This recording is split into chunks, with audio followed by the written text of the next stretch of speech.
Hello children, welcome to असा education. आज हम करेंगे 7वीं क्लास की हिंदी की किताब दूरवा का चौथा चैप्टर गुब्बारे पर चीता। इसके हम करेंगे प्रश्नोत्तर। तो आइए देखते हैं कि आपका पहला प्रश्न क्या है। पहला प्रश्न है, हेड मास्टर साहब ने बच्चों को सर्कस में जाने से क्यों मना किया होगा। तो जो हेड मास्टर साहब थे उन्होंने बच्चों को सर्कस में जाने से मना क्यों किया होगा। तो आंसर होगा कि हेड मास्टर साहब जानते होंगे कि यह स्थान जो सर्कस है वो बच्चों के लिए सुरक्षित नहीं है, क्योंकि वहाँ पर बहुत ज़्यादा जंगली जानवर होते हैं। कौन सा जानवर कब क्या कर दे कोई नहीं जानता। तो बच्चों की सुरक्षा के बारे में सोचकर ही जो हेड मास्टर साहब हैं उन्होंने उनको वहाँ जाने से मना किया होगा, बच्चों को सर्कस में जाने से मना किया होगा, उनकी सुरक्षा को ध्यान में रखते हुए। फिर आपका अगला प्रश्न है, सर्कस के बारे में कौन कौन सी अफवाहें फैली हुई थी।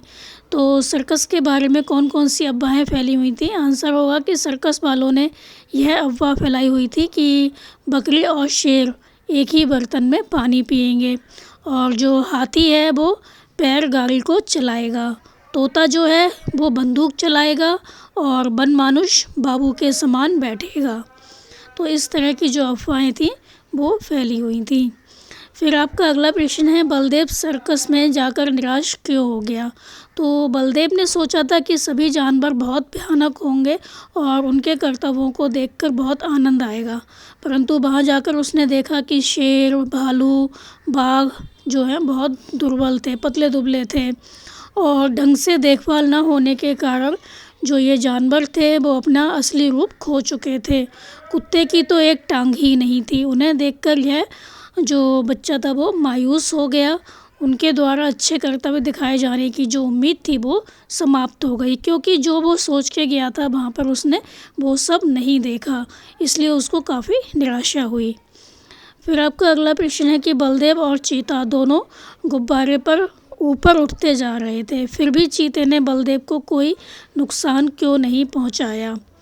तो चीता स्वयं अपने प्राणों को संकट में जानकर घबरा गया था, क्योंकि चीता जो था वो जानता था कि उसके प्राण भी संकट में हैं।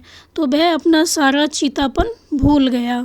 वह के कारण वह बलदेव को नुकसान नहीं पहुंचा पाया, क्योंकि वो इतना डरा हुआ था, उसको स्वयं ही इतना ज़्यादा डर लग रहा था। तो उसने जो बलदेव था उसको कोई नुकसान नहीं पहुंचाया, क्योंकि उसके प्राण भी संकट में थे, पता नहीं कब वो गिर जाए और उसकी मौत हो जाए। तो उसका जो चीतापन था, मतलब उसका जो जंगलीपन था, वो भूल गया था, और उसने इसलिए बलदेव को कोई नुकसान नहीं पहुंचाया। फिर आपका अगला प्रश्न है, कहानी के इस वाक्य पर ध्यान दो। इतने में उसे एक बड़ा भारी गुब्बारा दिखाई दिया। तुम्हें क्या लगता है कि गुब्बारा भारी होता है, तो लेखक ने उसे भारी क्यों कहा है। तो आंसर होगा कि लेखक ने गुब्बारे के विशाल आकार के कारण उसे भारी गुब्बारा कहा है। तो बड़ा शब्द गुब्बारे की विशालता को बताने के लिए काफ़ी नहीं था, तो उसने बड़ा के साथ क्या किया, भारी शब्द भी लगा दिया।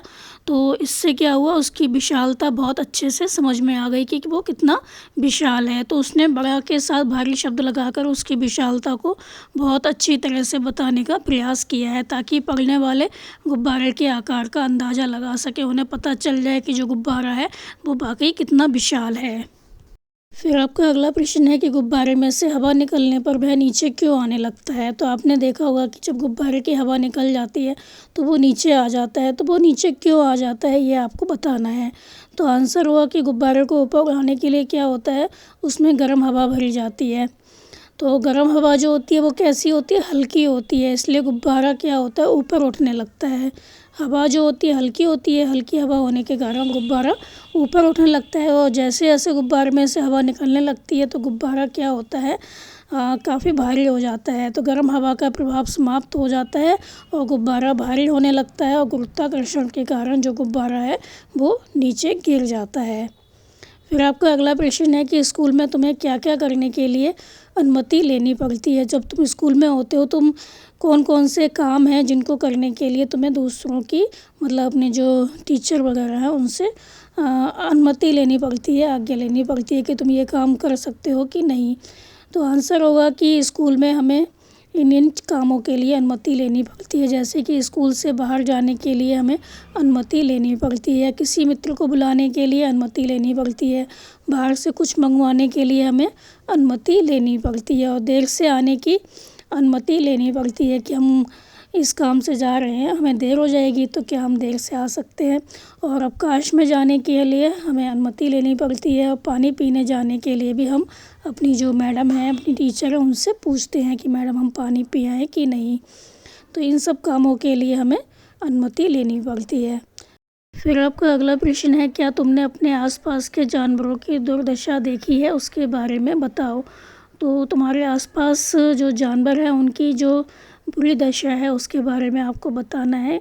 आपने ऐसी दशा कहाँ देखी है? तो आंसर होगा कि हाँ, मैंने चिड़ियाघर में जानवरों की दुर्दशा देखी है।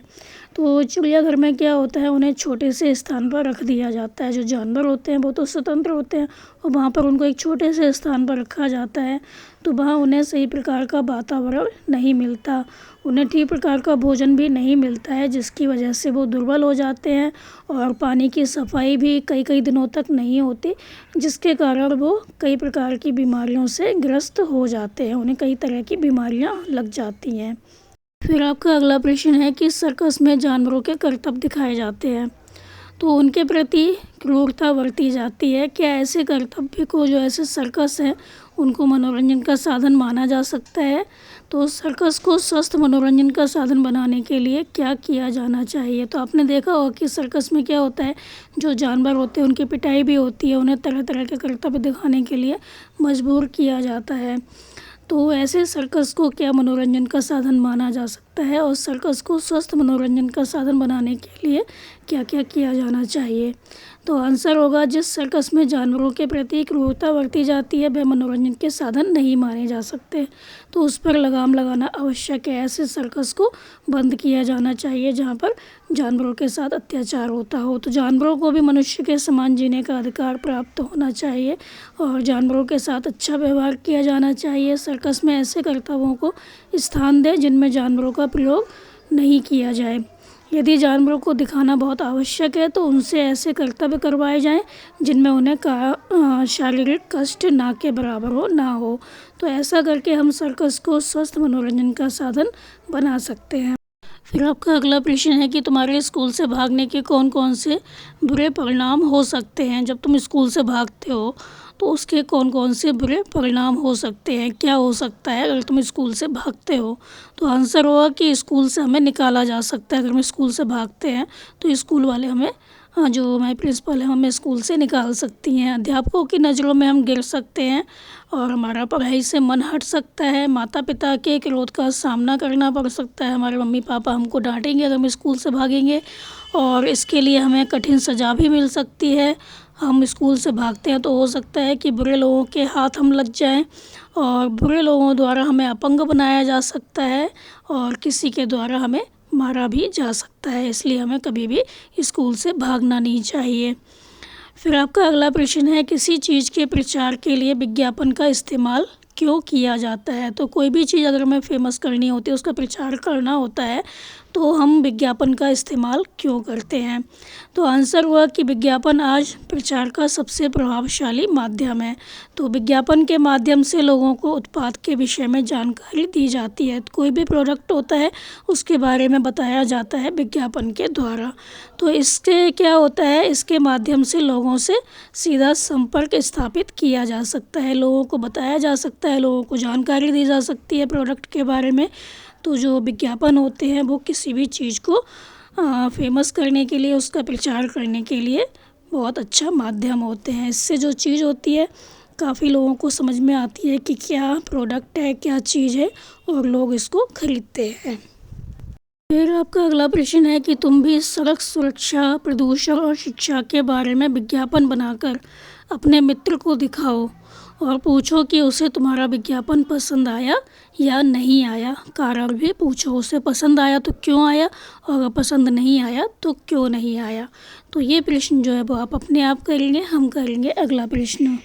फिर आपका अगला प्रश्न है कि नीचे लिखे वाक्य पढ़ो, उनमें इस्तेमाल हुए मुहावरों को अपने ढंग से इस्तेमाल करके कुछ और वाक्य बनाओ। तो यहाँ पर कुछ वाक्य दिए गए हैं जिनमें कि मुहावरे आए हुए हैं, तो उन मुहावरों से आपको अपना वाक्य बनाना है। पहला है बलदेव के तो होश उड़े हुए थे।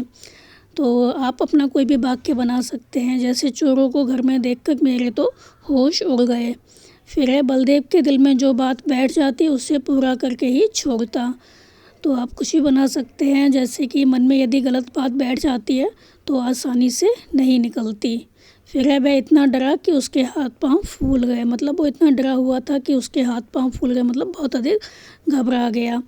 तो शेर को जंगल में आता हुआ देखकर मेरे तो हाथ पांव फूल गए। फिर है ऐसा लगा कि जैसे किसी ने चीते का खून चूस लिया हो। तो आप कुछ भी बना सकते हैं कि मालिक तो काम करवा करवा कर मेरा खून चूस लेता है। फिर है बलदेव का तो दिल कांप उठा। तो बलदेव का दिल कांप उठा, तो आप इसका कोई भी वाक्य बना सकते हैं, जैसे मम्मी की बीमारी का नाम सुनकर मेरा दिल कांप उठा। फिर आपका अगला प्रश्न है कि यहाँ पर जो शब्द दिए गए हैं उनको आपको समझना है कि क्या है ये, जैसे अजीब अजीब, हिसाब किताब, धीरे धीरे, जब तब, अभी अभी, खेल तमाशा, ज्यों ज्यों, और भूख प्यास, चूर चूर, हड्डी पसली।